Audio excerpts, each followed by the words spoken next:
প্রেম ভালোবাসা আমাদের জন্য নয়। পালিয়ে গিয়েও শেষ রক্ষা হলো না।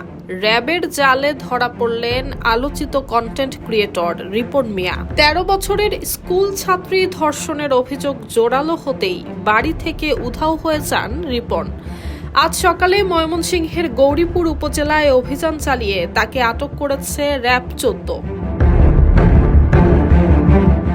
সোশ্যাল মিডিয়ায় জনপ্রিয় করে দেওয়ার প্রলোভন দেখিয়ে দীর্ঘদিন ধরে ওই কিশোরীকে উত্ত্যক্ত করে আসছিলেন রিপন।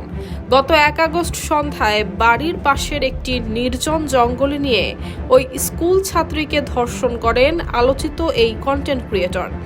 এমন অভিযোগে রিপন মিয়াকে প্রধান আসামি এবং অজ্ঞাত পরিচয়ের আরও ৮ জনকে আসামি করে নারী এবং শিশু নির্যাতন দমন আইনে মামলা করেন ভুক্তভোগী কিশোরীর বাবা। এভাবেই কোটি কোটি মানুষের ঘরে দেশ জুড়ে ফ্রিজ একটাই, ওয়ালটন। মামলার এজাহারে উল্লেখ করা হয়, গত ১ আগস্ট সন্ধ্যায় শিশুটির বাবা স্থানীয় বাজারে এবং মা বাড়ির বাইরে কাজে ছিলেন। সেই সুযোগে অভিযুক্ত রিপন মিয়া ওই কিশোরীকে জোরপূর্বক নির্জন স্থানে নিয়ে যান বলে অভিযোগ করা হয়েছে। পরে শিশুটির চিৎকার শুনে স্থানীয় লোকজন এগিয়ে এলে অভিযুক্ত ঘটনাস্থল থেকে পালিয়ে যান।